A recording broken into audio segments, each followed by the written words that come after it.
हरिओम रामकृष्णा दोस्तों। हमारे यहाँ बेसिकली आपकी 3 फिलॉसफीज है, आपकी द्वैत,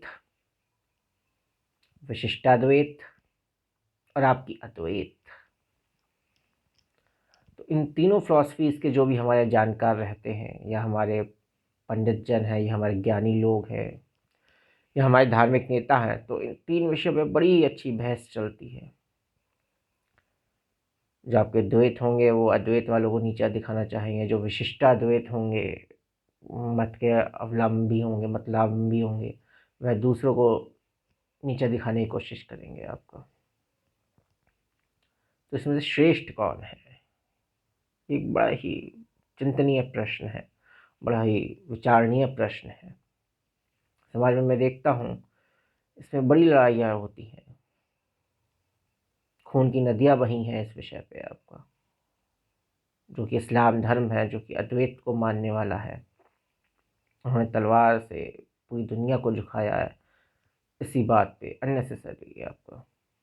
इवन हिंदुओं में भी आपका इस विषय पे बड़ी बहस आपकी होती है। जो अद्वैत दर्शन के फॉलोअर हैं वो बड़ा द्वैत वालों को, अविशिष्ट अद्वैत वालों को हीन नज़र से देखते हैं आपका। और लोग तो समझ भी नहीं पाते कि कौन किस अवस्था का है आपका, कौन किस स्टेज पे है आपका। आपके स्वामी विवेकानंद हुए, he totally propagated Advaita philosophy. Vishishtadvaita was largely propounded given by Adya Shankaracharya. और ठाकुर जी तो अद्वैत में ही आपके स्थित थे। अद्वैत, निर्विकल्प, निर्गुण ब्रह्म में आपके हमेशा लीन रहा करते थे, उसी में ही रहते थे। तो कैसे हम पहचाने कौन श्रेष्ठ है, कौन सर्वश्रेष्ठ है, ये बड़ा ही आपका कठिन प्रश्न है। तो ठाकुर जी इसका सरल शब्दों में इसका जवाब देते हैं कि आपने बर्फ देखी है, पानी देखा है, वाष्प देखी है। तो पानी जिसे हम पीते हैं वो लिक्विड फॉर्म में होता है। जब वह जम जाता है, उसे लोअर टेम्परेचर पे हम ले आते हैं, तो वह आपको क्या हो जाती है, बर्फ़ हो जाती है। और वही बर्फ़ या पानी आपका इवापरेट होता है जब, तो किस में कन्वर्ट हो जाता है, वाष्प में आपको कन्वर्ट हो जाता है, वेपर स्टेट में आपको कन्वर्ट हो जाता है। तो हम क्या है, पानी को पी सकते हैं। तो पानी किसे रिप्रेजेंट करता है, आपका ज्ञान योग को रिप्रेजेंट करता है। तो ज्ञान को हम क्या करते हैं, घोलते हैं अपने अंदर, बाहर से हम डालते हैं, उसे एब्जॉर्ब करते हैं अपने तरीके से।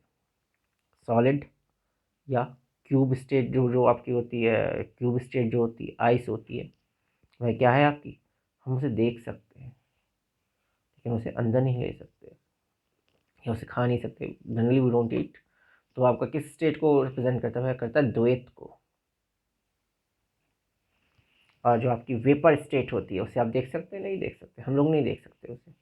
तो वो रिप्रेजेंट करता है आपका अद्वैत की स्थिति को। तो चाहे आपका वो बर्फ़ की स्टेट हो या आपकी लिक्विड की स्टेट हो, तो अल्टीमेटली वो कन्वर्ट होती है वेपर स्टेट में।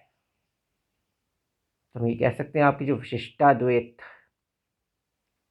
की स्टेज है, या आपकी द्वैत की स्टेज है, अल्टीमेटली कन्वर्ट होती है अद्वैत स्टेज में,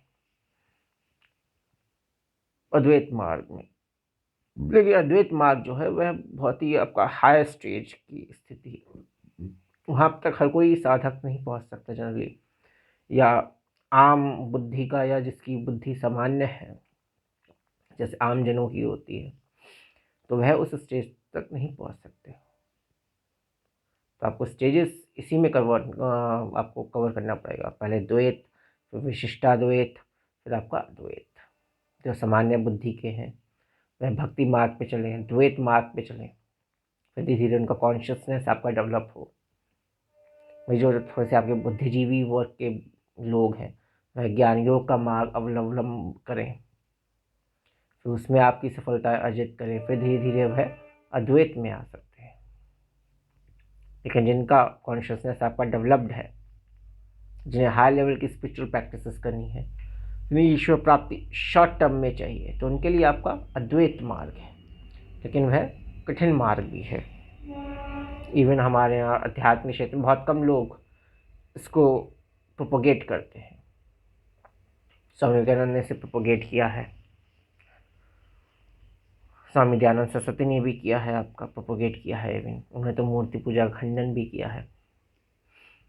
ठाकुर जी भी आपके अद्वैत भाव में स्थित रहते थे, अद्वैत में इंटरनली स्थित रहते थे, लेकिन बाहर से वह भक्ति भाव में आपको रहा करते थे। जैसे हमारे चैतन्य महाप्रभु थे आपके, तो इंटरनली तो वो आपका बिल्कुल अद्वैत में स्थित थे, और पर्सनल बीइंग आप कहा जाए वह अद्वैत में थे, लेकिन और सामान्य जनों के लिए उन्होंने भक्ति मार्ग का अवलंबन किया, जैसे हमारे ठाकुर जी ने किया, वैसे चैतन्य महाप्रभु ने। इंटरनली वो अद्वैत में स्थित थे, उनका हाई लेवल था कॉन्शियसनेस का, लेकिन सामान्य जनों के लिए उन्होंने भक्ति मार्ग का अवलंबन किया, हरि नाम संकीर्तन का, तभी प्रचार प्रसार हुआ। चैतन्य महाप्रभु ने तो उसी लाइन पे वो चीज़ कंटिन्यू करी, क्योंकि सामान्य जनों के लिए उन्हें देना था वो चीज़। स्वयं तो वे अद्वैत में स्थित थे, अद्वैत भ्रम में स्थित थे, आम जनों के लिए क्या किया जाए?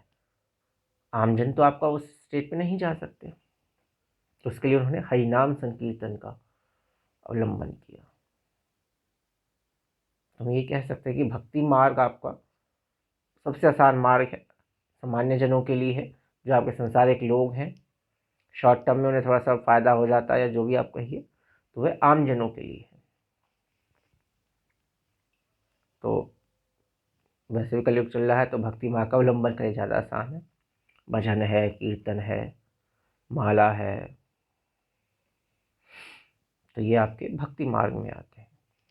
प्रेम है आपका, प्रेम रूप, प्रेम रस, इसमें ही आपका सबसे ज़्यादा प्रमुख है आपका। लेकिन एक और विषय आपका मैं सुनता हूँ कि द्वैत और अद्वैत में क्या भेद होता है, मतलब कि अद्वैत के लक्षण क्या होते हैं। जैसे आपकी निर्विकल्प समाधि लगी या आपकी सविकल्प समाधि लगी, तो उसके लक्षण क्या होंगे? ये सब तो हमने स्थितियाँ मैंने आपको बताई कि द्वैत श्रेष्ठ है या द्वैत श्रेष्ठ है, या इसमें आपका विशिष्टाद्वैत श्रेष्ठ है, तो मैं तो उसमें आपको भेद बताया। लेकिन अद्वैत जिसे आपका प्राप्त हो जाता है, या जिसे विकल्प समाधि लग जाती है, या उस तरह की, या विकल्प समाधि, तो उसकी क्या आपकी अवस्था रहती है, क्या उसके आपके लक्षण होते हैं? तो निर्विकल्प समाधि में तो देखिए जड़ पदार्थ हो जाता है व्यक्ति, बिल्कुल जड़ हो जाता है। जैसे ठाकुर जी 6-6 महीने के लिए जड़ रहा करते, जहाँ हो जाते थे जब वे स्टार्टिंग में थे, क्योंकि व्यक्ति उसमें इतना परमानंद प्राप्ति होती है कि उसमें से व्यक्ति बाहर नहीं आना चाहता, इवन धर्म का प्रचार प्रसार करने के लिए नहीं आना चाहता। तो जब ईश्वरीय अपना ईश्वर उनसे अपना कुछ कार्य कराना चाहते होते, तो वह उन्हें उसमें से भी बाहर लेके आते हैं। तो कोई भी व्यक्ति उसमें से कभी बाहर नहीं आना चाहता साधक, और निर्विकल्प समाधि में आपका चला जाएगा। तो ठाकुर जी चाहते ही नहीं थे जब वो समाधि की अवस्था में रहा करते, निर्विकल्प समाधि की अवस्था में रहा करते, वो तो उसी में हमेशा रहना चाहते थे। इन स्वामी जी की भी यही स्थिति थी, क्योंकि ठाकुर जी ने अपने सामने ही स्वयं ही उन्हें निर्विकल्प समाधि की अवस्था में उन्हें निर्विकल्प समाधि का आनंद उन्हें दिलवा दिया था। स्वामी जी ने कहा था कि मेरा निर्विकल्प समाधि में ही रहना है, क्यों आप मुझे उसमें से निकालना चाहें? तो ठाकुर जी ने कहा, जब तू माँ काली का कार्य पूर्ण कर लेगा, मेरा कार्य पूर्ण कर लेगा, तब इसकी चाबी मैं तुझे फिर से दे दूंगा। अभी तू जा, संसार का कल्याण कर, माँ काली का कार्य कर, तू उनका निमित्त बना है, यंत्र बना है तू उनका। समाधि तो लग जाएगी, मुक्ति तो मिल जाएगी, आनंद तो अब दूसरों को मुक्ति देने में है। तो ये स्थिति होती है निर्विकल्प समाधि में व्यक्ति की। तो बाकी अगर आपकी सविकल्प समाधि हो या आपकी भाव समाधि हो, तो क्या स्टेजेस होंगी? तो व्यक्ति आपका उन्मादी टाइप का हो जाएगा। उन्माद आपने देखा, व्यक्ति क्या होता है, उन्माद में होता है। स्वामी विवेकानंद आपका देखा जाए जो भी उन्होंने एक्टिवली वो कार्य किया, तो वो स्वयं कहते थे जैसे माँ काली मुझे घुमा रही हैं, मेरे पैरों में पहिए लगा दिए हैं उन्होंने, अब मैं इधर से उधर घूम रहा हूँ। तो वो उन्मादी की एक तरह से स्टेज होती है। चैतन्य महाप्रभु की भी लगभग यही अवस्था थी, वो भी उन्माद में रहा करते थे।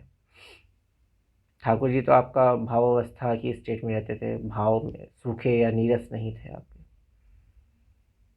अद्वैत में भी स्थित रहते थे, उसमें भी स्थित रहते थे। तो व्यक्ति क्या हो जाएगा, या तो जड़ पदार्थ हो जाएगा, बिल्कुल जड़ हो जाएगा। जैसे आपके हमारे समर्थ समर्थ नहीं, आपके श्री रमण महर्षि हो गए थे, वह जड़ पदार्थ हो गए थे, बिल्कुल जड़ हो गए थे। 14 वर्ष की अवस्था में ही उन्हें जब आपकी ज्ञान प्राप्ति हुई तो वह क्या हो गए थे, जड़ हो गए थे, मौन हो गए थे। ना कोई सामाजिक कार्य, ना कोई सामाजिक लोगों से आपका कुछ परिचय, बिल्कुल एक मौन, एक दूसरी जगह चले गए दुनिया में वह है आपका। तो वो जड़ पदार्थ हो गए।